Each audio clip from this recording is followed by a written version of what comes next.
अध्याय 21। बादलों से भरी रात, ब्रोकेड का दिन। राजा नगाक को अलविदा कहने के बाद दोनों वापस लौटे। तब तक अंधेरा हो चुका था। क्या आप पहले महल वापस जा रहे हैं या दाली मंदिर? राजकुमार हा ने बिना किसी हिचकिचाहट के तुरंत उत्तर दिया। जब मैं महल में वापस आऊंगा तो मैं दाई ली तू के लिए खाने के लिए कुछ लाऊंगा। चू तू तान और त्रुओंग हंग आना अभी भी वहां है। ली शुबाई ने कोई आपत्ति नहीं की। वापस लौटने के बाद चाम लू मंच पर जाओ, मैं इंतजार करूंगा। राजकुमार हा को खाने पीने की कोई परवाह नहीं थी। वह बस लंच बॉक्स लेने के लिए रसोई में भागा और फिर शाही गाड़ी पर सवार होकर सीधे दाली मंदिर चला गया। दाली मंदिर के युवा मंत्री थुई थुआन ट्राम पहले ही राजकुमारी के निवास पर पहुंच चुके थे। यह खबर सुनते ही राजकुमार हा ने तुरंत कल्पना की कि उसका चेहरा ऐसा हो गया है जैसे कि उसे दांत में दर्द हो रहा हो। इंपीरियल अकादमी के ग्रैंड मास्टर फाम डोंग वहां मौजूद थे। राजकुमार हा को आते देख उसने जल्दी से उसे विनम्रता से सलाम किया। उसका चेहरा अभी भी डर से पीला था। महामहिम की सबसे प्यारी राजकुमारी को सड़क पर मार दिया गया। हमें इस बारे में क्या करना चाहिए, नपुंसक डोंग? राजकुमार हा ने आह भरते हुए कहा। अब हमें सम्राट की इच्छा का इंतजार करना होगा और फिर निर्णय लेना होगा। फाम डोंग ने अपने पैर पटकते हुए कुछ देर तक शिकायत की, किसी और बात पर ध्यान नहीं दिया। होआंग तुहा ने कहा कि वह लू टिचथुई के लिए लंच बॉक्स ले जाना चाहता था, लेकिन उसने कुछ नहीं पूछा, बस अपना हाथ हिलाया। तुतान और त्रुओंग हंग आना अंदर हैं, आगे बढ़ो। कमरे में अंधेरा था और कमरे में एकमात्र रोशनी दीवार के एक कोने में टिमटिमाती हुई बत्ती थी। होआंग तुहा दरवाजे के सामने खड़ा था। उसने देखा कि टिचथुई और ट्रुओंग हैंग आना टिमटिमाती आग की मंद रोशनी में एक दूसरे से सटे हुए थे। दोनों निश्चल दीवार के कोने में रोशनी के स्थान को निहार रहे थे। चू तू टैन दरवाजे के सामने बैठ गया। उसे आते देखा और खुशी से खड़ा हो गया। सुंग को यहाँ है। ओह बढ़िया, आप खाना भी लाए, मुझे भूख लगी है।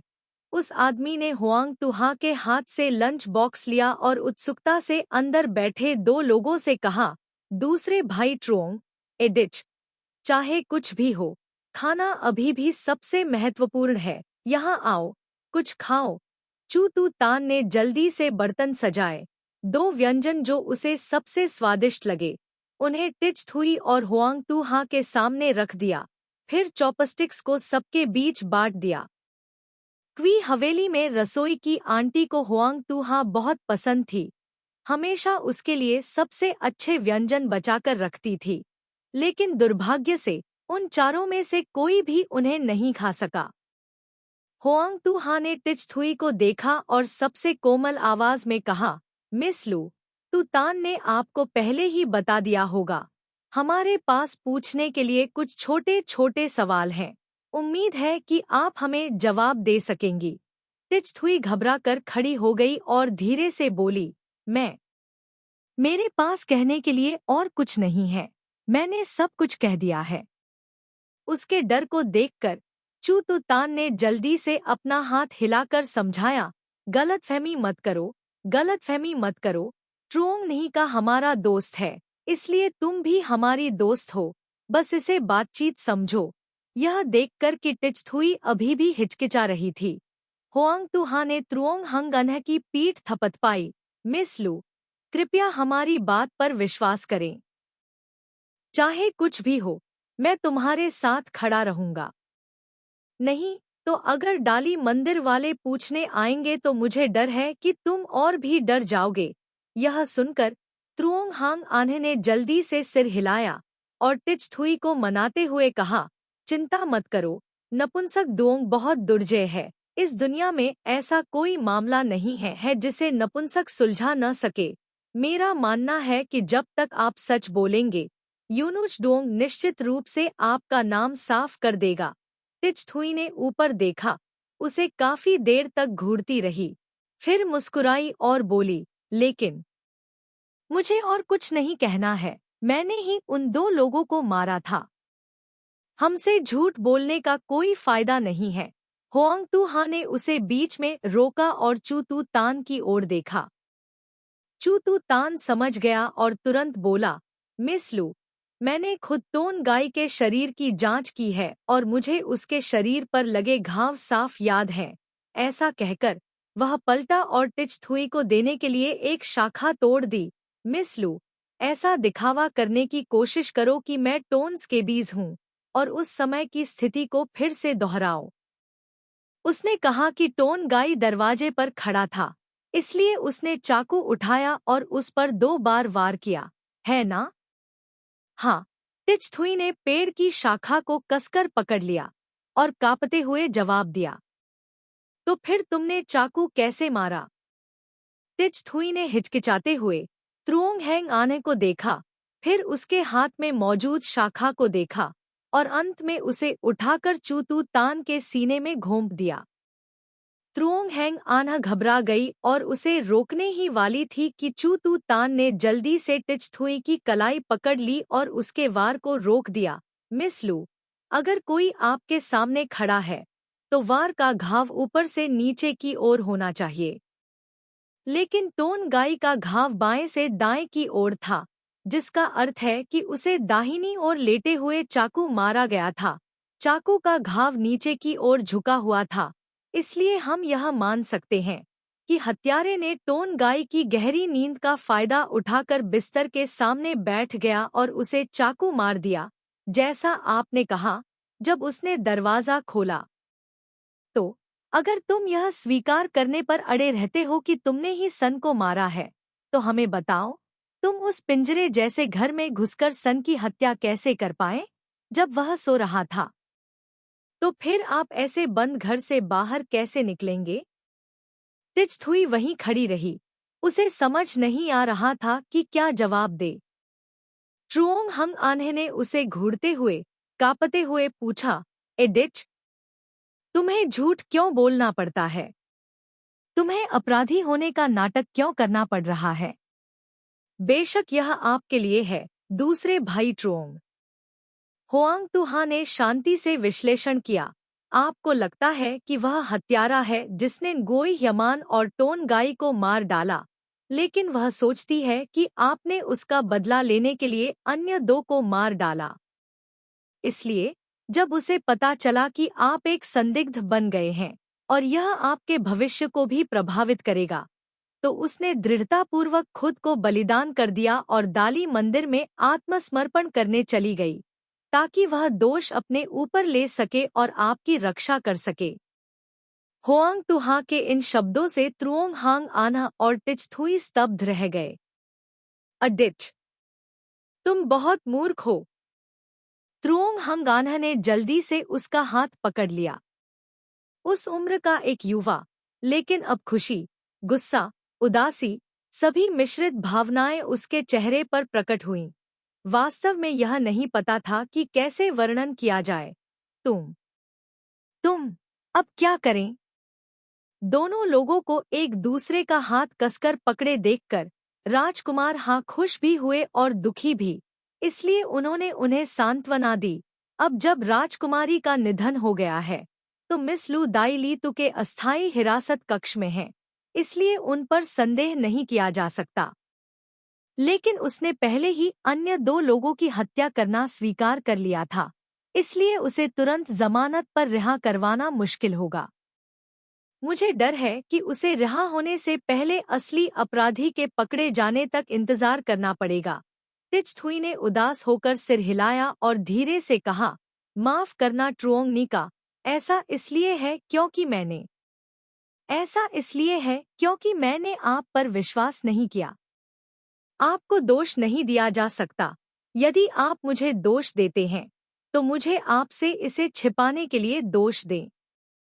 ट्रुओंग हैंग आन्हे ने आह भरी। तुम दोनों सच में इतना हंगामा मचा रहे हो कि हमें शुरू से ही शुरू करना पड़ रहा है। चू तू तान ने निराशा में अपना सिर हिलाया, लंच बॉक्स बाहर निकाला, मेज और कुर्सियां व्यवस्थित की और होआंग तुहा के साथ बैठ गया। त्रुओंग हंग आना और टिचथुई नीचे के बिस्तर पर एक दूसरे के बगल में बैठ गए। चलो, आप दोनों उस दिन तिएन फुक पगोड़ा में हुई त्रासदी के सबसे करीबी लोगों में से थे। मिस लू, मुझे उम्मीद है कि आप कुछ समय के लिए अपने संदेहों को दूर कर सकेंगी और हमें विस्तार से स्थिति बता सकेंगी। ठीक है। टिचथुई ने चुपचाप अपने होंठ काटे और त्रुओंग हंग आन्ह की ओर देखा।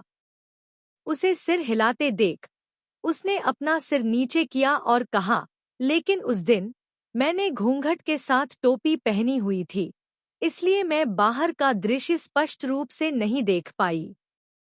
बाद में मैंने अपनी टोपी गिरा दी और त्रुओंग नहीं का द्वारा इसे उठाने का इंतजार करते हुए मुझे पहचाने जाने का डर था, इसलिए मैं नीचे झुक गई और अपना चेहरा ढक लिया। इस कारण मुझे कुछ भी दिखाई नहीं दिया, यहाँ तक कि भीड़ में वेई शी मिन भी नहीं। हिजड़े की चमकदार लाल पोशाक बहुत ही विशिष्ट होनी चाहिए थी, लेकिन मैंने वास्तव में इसे नहीं देखा। त्रुओंग हंग आन्ह ने भी याद करने के लिए अपना दिमाग खपाया। यह सही है, उस दिन तिएन फुक पैगोडा में लोगों का समुद्र था और ngoई यमान छोटी थी और भीड़ में खो गई थी। मैं उसे देख भी नहीं सका जब तक बिजली नहीं चमकी और मोमबत्ती नहीं फटी और मैंने वेई शी मिन को जमीन पर लौटते नहीं देखा, तब तक मुझे एहसास नहीं हुआ कि वह भी मंदिर गया था। तो क्या तुम दोनों को लगता है कि उस समय किसी ने उस पर हमला करने का अवसर लिया होगा? बिल्कुल असंभव। त्रुओंग हंग आन्ह ने दृढ़ता से अपना सिर हिलाया। बिजली गिरी और पलक झपकते ही मोमबत्ती बुझ गई। किसके पास इतना समय था कि वेई शी मिन को भीड़ से बाहर खींचकर आग में धकेल दे? इसके अलावा उसका पूरा शरीर जल रहा था, सिर्फ एक या दो जगह नहीं। भले ही वह जमीन पर लौट जाए, फिर भी वह उसे नीचे नहीं रख पाएगा। टिचथ्यू ने धीरे से कहा, इसलिए मुझे लगता है यह ईश्वरीय दंड ही होगा। हुआंग तुहा ने सिर हिलाया, फिर सोच विचार कर पूछा, क्या उस समय तुमने वेई शी मिन को स्पष्ट रूप से देखा था? क्या आपको उसमें कुछ अजीब बात नजर आती है? त्रुओंग हंग आन्ह ने सिर हिलाया, बेशक, मैं जानता था कि वह वही है जिसने टिचथुई को नुकसान पहुंचाया है, इसलिए धक्का मुक्की वाली भीड़ के बीच में भी मैंने कई बार अपना सिर घुमाकर उसकी ओर देखा। ऐसा लग रहा था जैसे वह डर से जम गया हो। इस तरह जलना बहुत दर्दनाक रहा होगा। पहले तो वह अभी भी स्तब्ध था, कुछ देर तक जमीन पर पड़ा रहा, फिर चिल्लाने लगा और आग बुझाने की कोशिश में इधर उधर लौटने लगा। उम्मा, मुझे भी याद है। वह ऐसा लग रहा था जैसे वह अभी किसी सपने से जागा हो। चू तु तान ने हुआंग तुहा से पूछते हुए लिखा, यह क्या है? क्या हम जितना अधिक जांच करते हैं, यह उतना ही अधिक दैवीय दंड जैसा लगता है? हुआंग तुहा ने उसे अनदेखा किया और टिचथुई से पूछा, तुमने वह पेंटिंग क्यों ली? उसकी यह बात सुनकर टिचथुई कांप उठी। त्रुओंग हंग आन्ह की ओर देखा, पाया कि वह अभी भी शांत था। धीरे से उसकी ओर देखते हुए अपने होंठ काटे और धीरे से उत्तर दिया, मुझे मेरे पिता ने पाया था। त्रुओंग हंग आन्ह ने आश्चर्य से पूछा, कब से? यह वह दिन था जब मैं बैडमिंटन खेलने गया था। टिचथुई ने अपना सिर झुकाया, डरते हुए बताया, मैं आपके लिए प्राचीन केक बनाना चाहती थी, इसलिए मैं बकरी का मांस खरीदने के लिए पश्चिमी बाजार गई थी। जब मैं अपने पिता की दुकान से गुजरी, तो मैं अंदर झांकने से खुद को रोक नहीं पाई। हालांकि उसने टोपी और घूंघट पहना हुआ था, आखिरकार वे 10 साल से अधिक समय से पिता और बेटी थे, इसलिए लू ची गुयेन ने उसे तुरंत पहचान लिया। बकरी का मांस खरीदने के बाद जब वह त्रुओंग हैंग एन के घर पहुंची तो उसे कुछ अजीब लगा। जब वह पलटी तो उसने देखा कि उसके पिता चुपचाप दूर से उसका पीछा कर रहे हैं। यह देखकर कि टिचथुई ने उसे खोज लिया है, लू चीन गुयेन सीधे उसके पास गया। बुरा नहीं है, न केवल तुम मरी नहीं, बल्कि तुम्हें रहने के लिए जगह भी मिल गई। वह कांप रही थी। उसे डर था कि ट्रुओंग परिवार उसकी असली पहचान का पता लगा लेगा। इसलिए उसने अपने पिता से जल्दी से चले जाने की विनती की, यह दिखावा करते हुए कि उसकी बेटी अब मौजूद नहीं है। अप्रत्याशित रूप से उसके पिता ने ठंडे स्वर में मुस्कुराते हुए कहा, तुम्हें एक पति मिल गया है और तुम मुझे फिर से छोड़ना चाहती हो? क्या तुमने मुझे पिछले 10 वर्षों के पालन पोषण का बदला चुकाया है? मैं तुमसे कह रहा हूँ, या तो तुम दूर चले जाओ और इस राजधानी में मुझे शर्मिंदा मत करो, या तुम इस परिवार से कहो कि वे तुम्हें इतने वर्षों तक पालने के इनाम के रूप में मेरे लिए 10 क्वान दहेज तैयार करें। चू तू तान ने आह भरते हुए पूछा, तो तुमने पेंटिंग चुरा ली और अपने पिता को देने के लिए 10 सिक्के ले गए? तिच थ्यू ने अपने दांत पीसते हुए सिर हिलाया, मेरे पास वास्तव में कोई अन्य विकल्प नहीं था। मैं ट्रुओंग निका को छोड़ना नहीं चाहती थी, लेकिन मुझे यह भी डर था कि वह मेरा अतीत जान जाएगा। मैंने सोचा, इस दुनिया में कोई भी मेरे जैसे गंदे व्यक्ति को स्वीकार नहीं करेगा। फिर उसने अपना चेहरा ढकने के लिए कांपते हाथों को उठाया। उसकी आवाज कम और कम होती जा रही थी। मैं हताश थी। मुझे लगा कि मैं अपने आप को अपने जीवन के बाकी हिस्सों के लिए उस घर में बंद कर सकती हूँ। वह मेरी आखिरी शरण थी। लेकिन मेरे पिता ने मुझे मजबूर किया। वह मेरी उम्मीद की आखिरी किरण को काट देना चाहते थे। बाद में जब मैंने ट्रुओंग निका को उस पेंटिंग के बारे में बात करते सुना, तो मुझे पता चला कि इसका एक असाधारण मूल था। इसलिए मैंने इसे चुरा लिया और अपने पिता को दे दिया, यह कहते हुए कि यह दिवंगत सम्राट का शाही ब्रश। उसने मुझ पर विश्वास नहीं किया तो मैंने उसे गिरवी रख दिया और निश्चय ही मुझे 10 क्वान मिल गए। मैंने अपने पिता को पैसे दे दिए और यह भी कहा, अब से लू परिवार में कोई और बेटियां नहीं होंगी। मैं झांग परिवार की सदस्य हूँ। इस बिंदु पर वह आगे नहीं बोल सकी, केवल रोती रही। लंबे समय के बाद उसका गला भर आया और उसने कहा, मुझे खेद है, दूसरे भाई झांग। मैं वह चोर हूँ जिसने आपके परिवार की विरासत चुराई है। नहीं, मुझे मत बताओ कि तुमने ऐसा इसलिए किया क्योंकि तुम मेरे साथ रहना चाहते थे। भले ही तुम घर का सारा फर्नीचर बेच दो या फेंक दो, इससे कोई फर्क नहीं पड़ता। त्रुओंग हंग आन्ह ने धीरे से उसका हाथ पकड़कर उसे सांत्वना दी।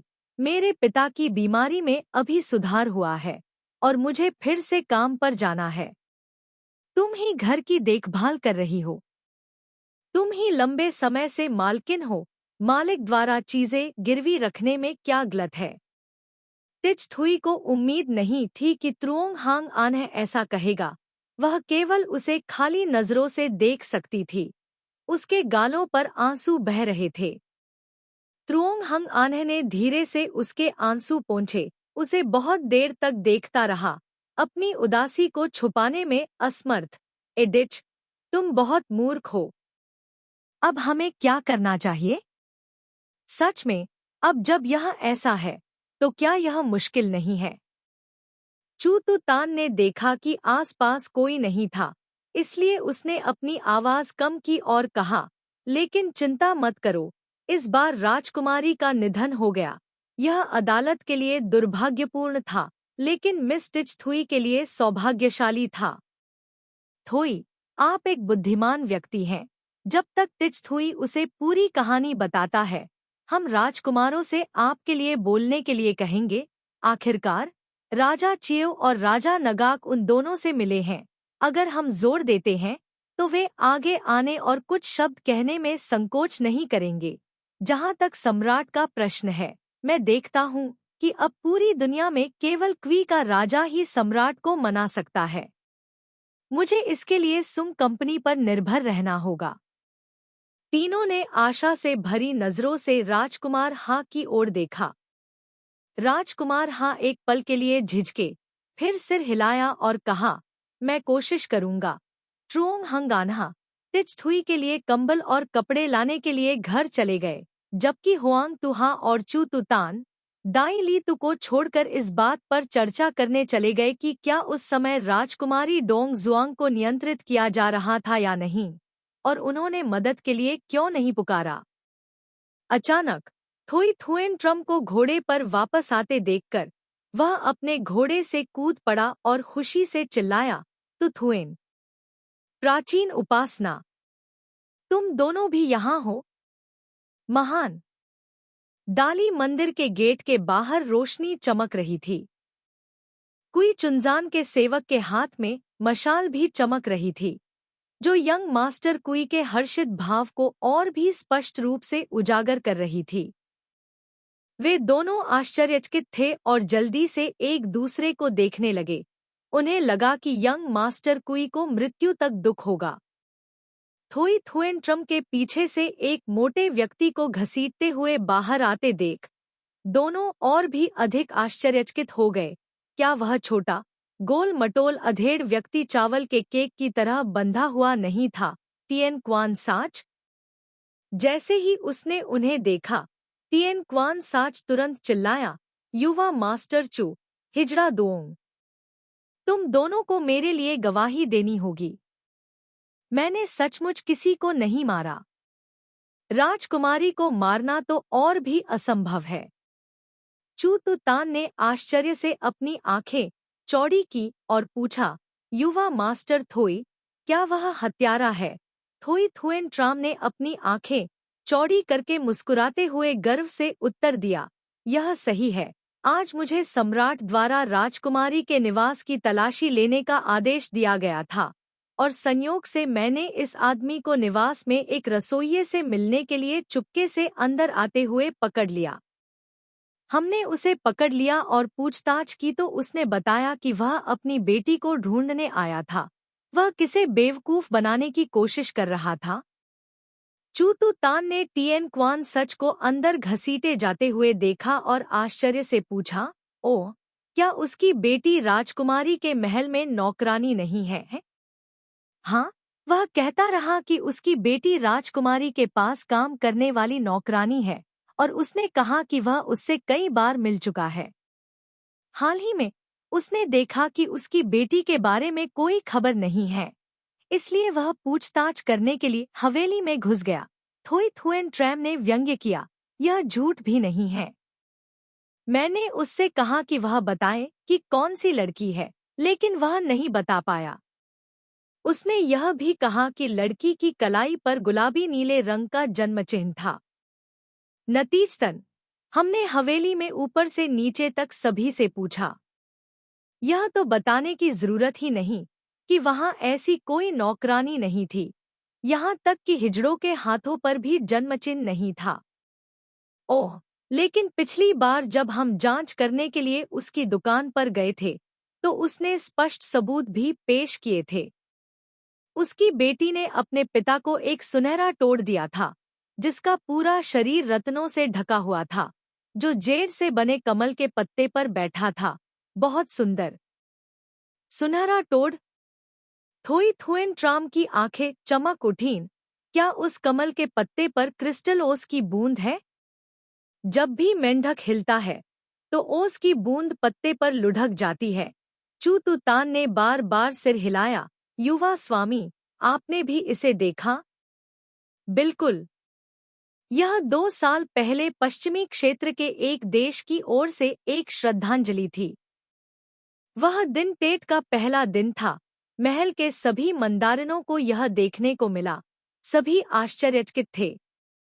बाद में यह राजकुमारी डोंगचांग के दहेज में से एक बन गया। इस बारे में बोलते हुए थोई थुएन ट्राम ने खुशी से ताली बजाई। ओह, यह तो है। अपराध के पीछे एक मकसद भी है।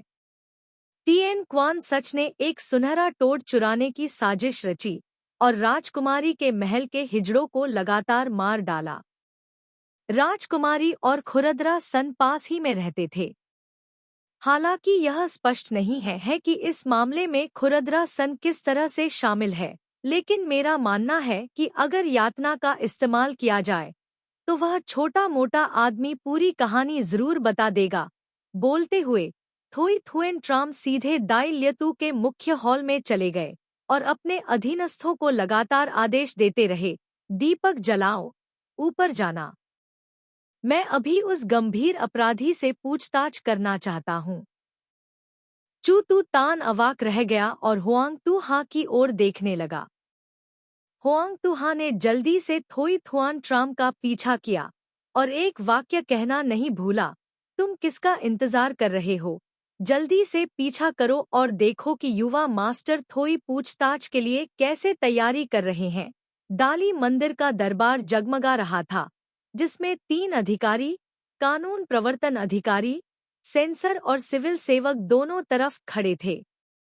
दाली मंदिर के युवा मंत्री ने व्यक्तिगत रूप से मामले की पूछताछ की, जिससे बहुत ही जीवंत माहौल बन गया।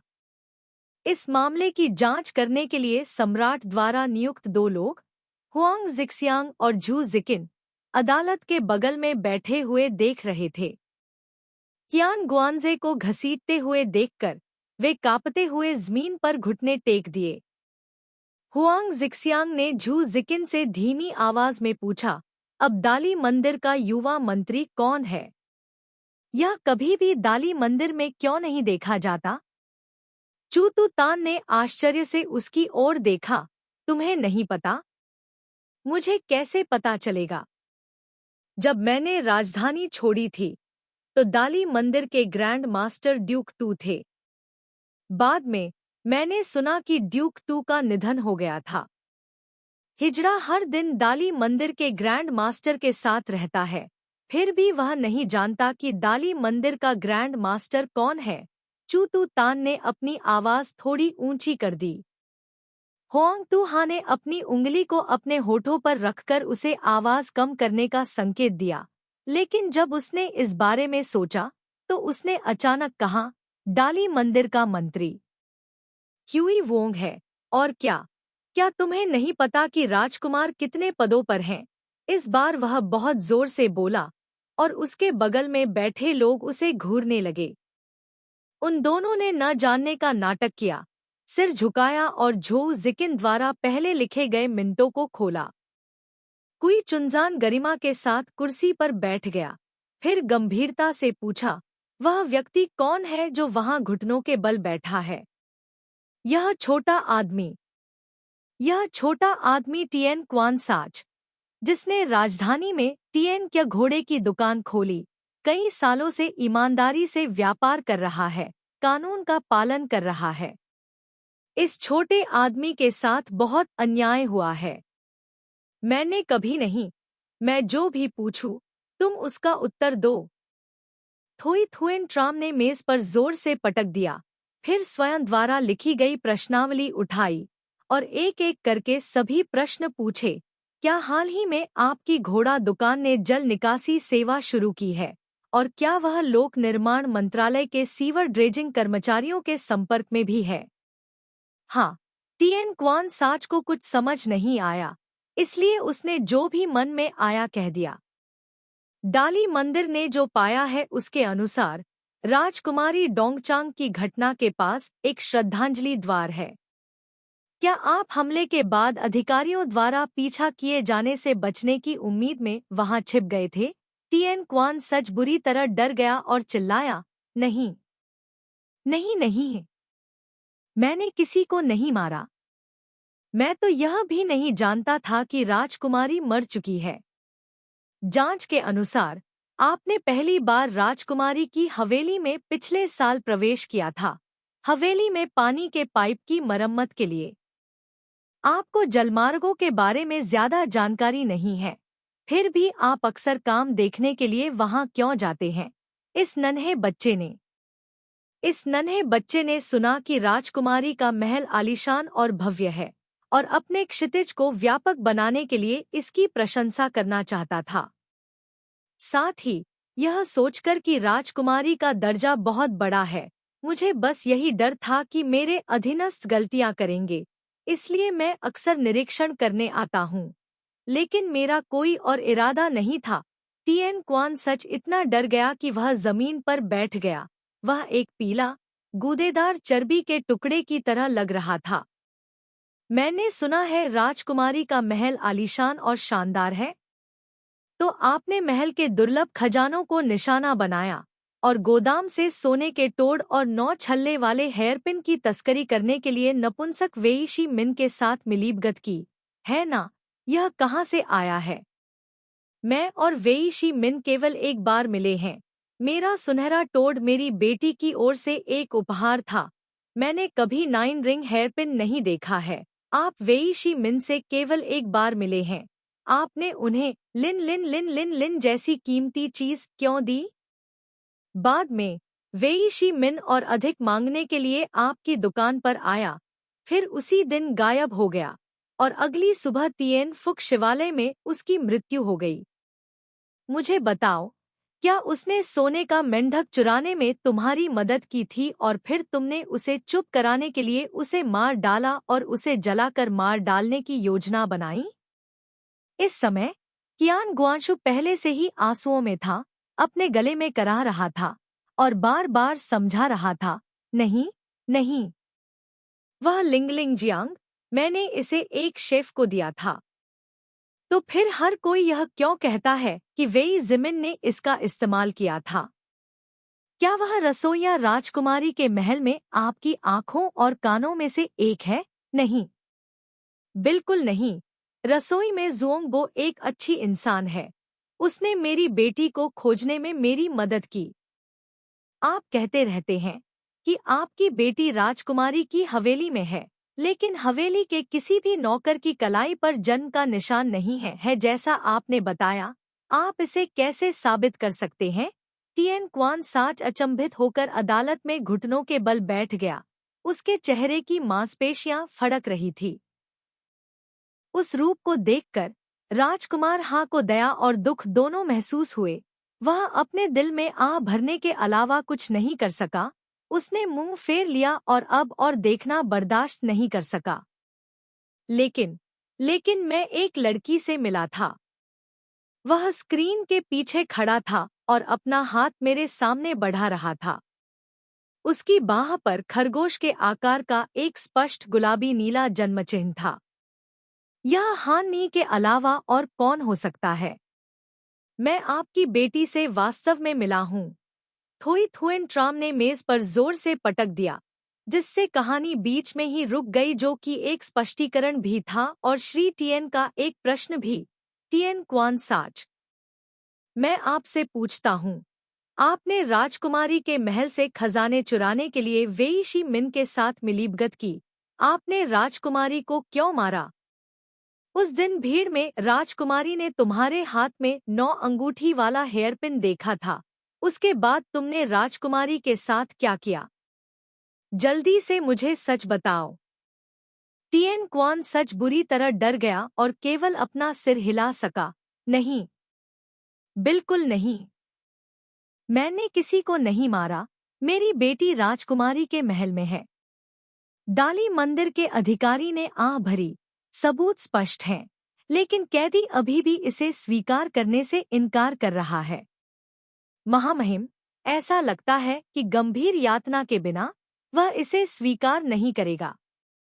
पहले उसे नीचे खींचो और 20 बार मारो।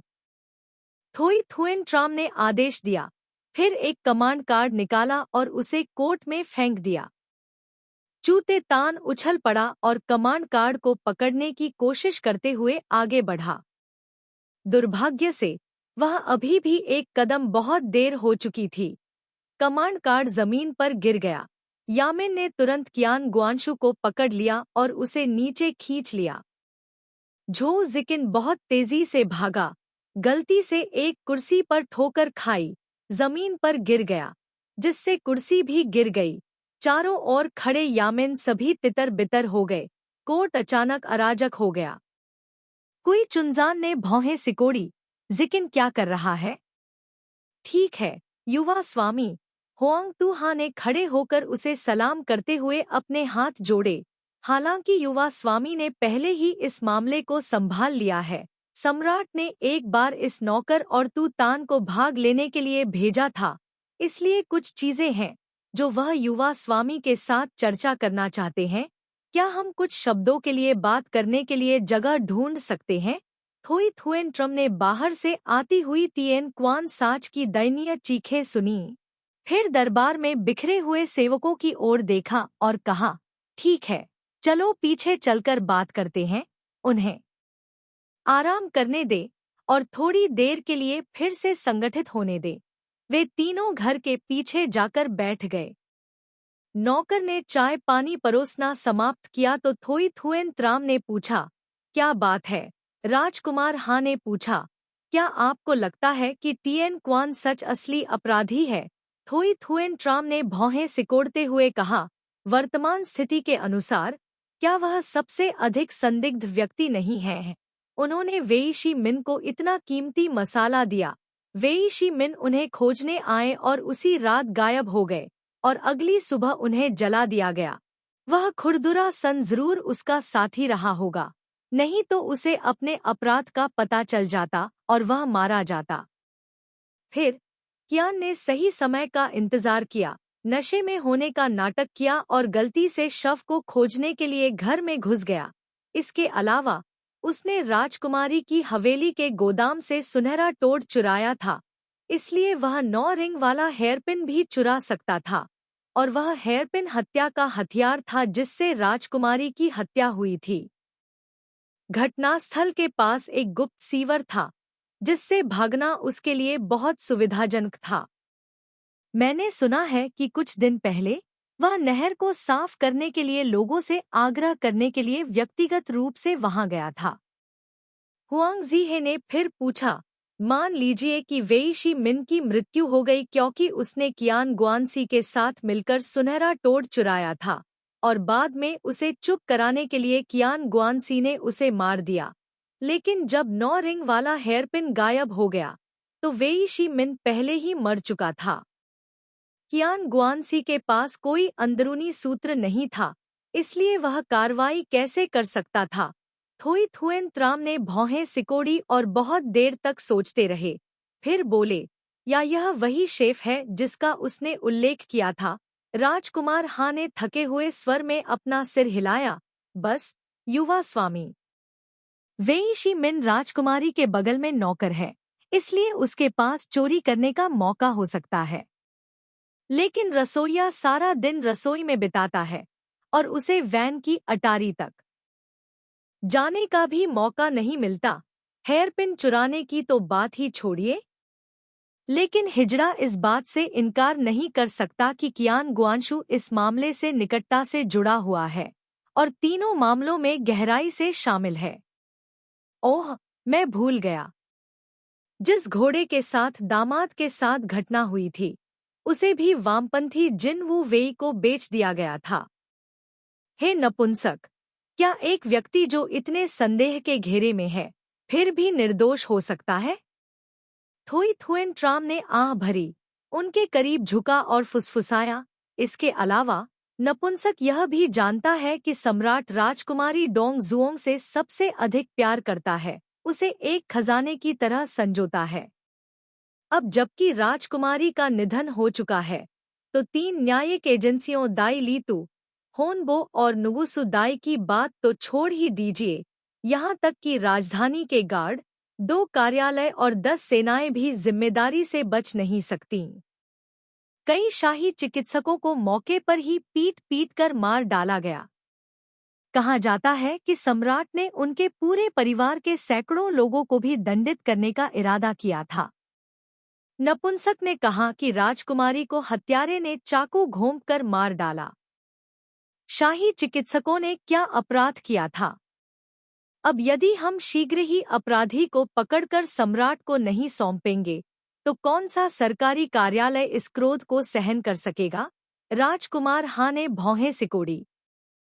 चू तू तान ने जल्दी से पूछा, तो युवा मास्टर, आपको कौन अधिक संदिग्ध लगता है, लू टिचथुए या तिएन क्वान साच? तुतान मजाक करने में माहिर है। तिएन क्वान सच की तुलना में लू टिचथुई का थोड़ा सा संदेह भी उल्लेखनीय नहीं है। यदि उसने आत्मसमर्पण न किया होता और फैसले पर हस्ताक्षर न किए होते तो उसे अब तक रिहा किया जा सकता था। चू तू तान प्रसन्न हुआ और बोला, युवा मास्टर, वास्तव में मुझे भी लगता है कि बॉस टीएन के इस मामले में थोड़ा और सावधानी बरतनी चाहिए। क्या आपको ऐसा नहीं लगता? आखिरकार इसमें मानव जीवन शामिल है। थोई थुएन ट्राम परेशान दिखे, लेकिन फिर भी अनिच्छा से सिर हिलाया। युवा मास्टर, निश्चिंत रहें, मैं महान ली मंदिर का युवा मंत्री हूँ। मुझे कब सावधान रहना चाहिए, मैं अभी भी। इससे पहले कि वह बोलना समाप्त करता, कोई पीछे से भागता हुआ आया और सूचना दी। युवा मंत्री थोई थोई थुएन त्राम ने भौहें सिकोड़ी, खुशी से दौड़ते हुए अधिकारी की ओर देखा और पूछा, क्या हुआ? अभी खबर मिली, टोन के घर के नीचे भी सीवर बह रहा है। छाता? वास्तव में थोई थुएन ट्रम खुशी से खड़े हो गए। क्या तिएन क्वान साच इस सीवर को जानते हैं? हाँ, मुझे पता है। घटना के कुछ दिन पहले राजधानी में तिएन क्वान सच के नेतृत्व में कुछ कुली सीवर की मरम्मत करने आए थे और श्री टिएन उनकी देखरेख करने भी आए थे। स्वर्ग का जाल विशाल है, किंतु विरल है तथा उससे बच निकलना कठिन है। इसका एक और प्रमाण यह है। थोई थुएन ट्राम ने संतुष्टि के साथ हुआंग टी हा और चू टी टैन की ओर देखा। आप देख रहे हैं, वह लड़का तिएन क्वान साच स्पष्ट रूप से हत्यारा है। वह सीवर के रास्ते हत्यारे टोन के गुप्त कमरे में घुस गया, फिर चुपचाप सीवर के रास्ते भाग निकला। फिर उसने सभी को इकट्ठा करके दरवाजा तोड़ दिया और अंदर घुस गया और अपने लिए एक बहाना बना लिया। चू जी किन ने भौहें सिकोड़ी। मास्टर कुई, जब सन स्कैप की मृत्यु हुई थी, मैं घटनास्थल पर गया था। देखा कि फर्श बहुत सपाट था, नीचे से टूटने के कोई संकेत नहीं थे। कुई चुन झान ने यह सुनकर भौहें सिकोड़ी, लेकिन एक पल बाद ही उसने उत्साह से जवाब दिया, ओह, इसीलिए उसने सन स्कैप की मौत देखने के लिए इतने सारे लोगों को घसीटा। इतने सारे लोगों के साथ, क्या वे नए बने फर्श को रौंदकर सारे सबूत मिटा नहीं देंगे? इस आदमी का दिमाग बहुत गुप्त है, वह सचमुच बहुत चालाक है, लेकिन अभी भी संदेह है। चू जी किन बोलना जारी रखने वाला था जब कुई चुन झान ने उसे रोकने के लिए अपना हाथ उठाया और सीधे अदालत में चला गया। जीजुन, नपुंसक यांग, यह मामला पूरी तरह से मेरे हाथ में है। आप दोनों को अब और चिंता करने की जरूरत नहीं है, बस इसे मुझ पर छोड़ दे। कल सुबह मैं इस मामले की पूरी तरह से जांच करूंगा। जब वह कुई महल लौटा तो बहुत देर हो चुकी थी, लेकिन हुआंग जी हे फिर भी ली शुबाई के पास गया और उसे दाली मंदिर में आज जो कुछ हुआ उसकी पूरी कहानी सुनाई। सुनने के बाद ली शुबाई हंसा। कल मैं कुई चुन झान से पूछूंगा। वह कैदी इतना चालाक और गुप्त है, फिर भी उसने राजकुमारी के महल से चुराया हुआ सुनहरा टोड सरकारी अधिकारियों को क्यों दिखाया? लेकिन बादशाह इस मामले को लेकर बहुत चिंतित हैं। अगर फैसला जल्दी आ जाए तो सरकारी दफ्तरों में शांति रहेगी। तदनुसार तत्काल बलि का बकरा ढूंढना तथा सभी संदिग्ध बिंदुओं को एकत्रित करना भी सरकार का सामान्य विकल्प है। होआंग तू हा ने भौहें सिकोड़ी। ली थू बाक ने बहुत देर तक सोचा और फिर कहा, इसके अलावा अगर सजा जल्दी हो जाती है तो तुम मेरे साथ जल्दी से जल्दी थुक वापस आ सकते हो। यह भी तुम्हारे लिए बुरा विकल्प नहीं है। आखिरकार कुछ सबूत समय के साथ मिट जाते हैं। अगर आप अपना नाम साफ करना चाहते हैं तो बेहतर होगा कि आप जल्दी करें। क्या महामहिम को लगता है कि इस मामले में टिएन क्वान सच को बलि का बकरा बनाना सबसे अच्छा परिणाम होगा? बिल्कुल नहीं। ली शुबाई ने छोटी मछली से भरे कांच के फूलदान को धीरे से हिलाया। मेरी राय में सबसे अच्छा परिणाम एक बुरे व्यक्ति को ढूंढना है जिसके पास कोई पिता नहीं है, कोई माँ नहीं है, कोई बच्चे नहीं हैं, कोई पोते नहीं हैं। आसमान के नीचे ऐसे बहुत से लोग हैं, लेकिन दुर्भाग्य से महाराज इस पर विश्वास नहीं करते, है ना? राजकुमार हा ने धीरे से कहा, टिएन क्वान साच हालांकि लालची और कायर है, लेकिन वह एक बुरा व्यक्ति नहीं है। लेकिन मैं क्या कर सकता हूँ? तुम्हें सम्राट को रिपोर्ट करने के लिए किसी को तो ढूंढना ही होगा। आप और मैं दोनों जानते हैं कि इस मामले में 3 पीड़ित वेईशी मिन, सुनगाई और राजकुमारी हैं। इनमें पुरुष और महिलाएं हैं, कुछ महान और कुछ विनम्र, लेकिन वे सभी लू शीथुई के अपमान से संबंधित हैं। इसलिए 3 सबसे संदिग्ध लोग लू टिचथुई, ट्रुओंग हैंग आना और ल्यूक चिंगुयेन हैं। ली शुबाई ने स्पष्ट रूप से कहा, चाहे आप खुद को धोखा दे रहे हों या उसके लिए भावनाएं रखते हों, आपको यह स्वीकार करना होगा कि सबसे संदिग्ध व्यक्ति झांग हैंग यिंग है। उसके हृदय में दबे हुए विचार जोर से बोल उठे, जिससे हुआंग तुहा को समझ में नहीं आया कि उसका खंडन कैसे करें। काफी देर बाद उसने सिर हिलाकर स्वीकार किया, यह नौकर जानता है। ली थू बाक ने अपनी नजरें छोटी मछली से हटा ली और उसकी ओर देखा, अपनी तीखी नजरों को सिकोड़ते हुए। अगर हत्यारा वास्तव में वह है, तो मैं वास्तव में इसकी सराहना करूंगा। उनकी स्थिति में कोई भी व्यक्ति चुपचाप खड़ा होकर यह सब नहीं देख सकता था। अंतर यह है कि कुछ लोग सोचने का साहस तो करते हैं, लेकिन करने का साहस नहीं कर पाते, जबकि अन्य लोग बिना सावधानी बरते ही काम कर देते हैं। यदि ये तीनों घटनाएं ट्रुओंग हांग आन्ह के कारण हुई हैं, तो मुझे उन्हें अलग नजरिए से देखना होगा।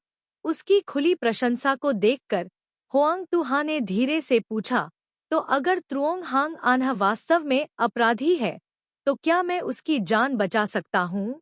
ली शुबाई ने भौहें सिकोड़ते हुए कहा, राजकुमारी डोंग चांग की मृत्यु से पहले यह अभी भी संभव था, लेकिन वर्तमान स्थिति को देखते हुए यह कहना कठिन है। हुआंग तुहा ने सिर हिलाया।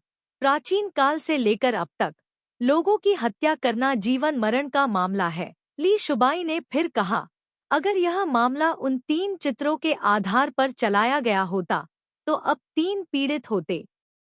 मेरे लिए सभी सुराग व्यवस्थित करें।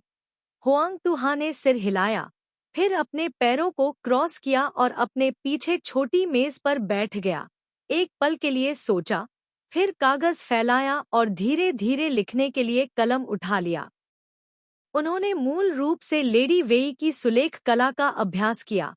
उनकी लिखावट फूलों से लदी एक युवा लड़की की तरह थी, सुरुचिपूर्ण और सुंदर, और उनकी लेखन गति तेज थी, इसलिए उन्होंने इसे कुछ ही समय में समाप्त कर दिया।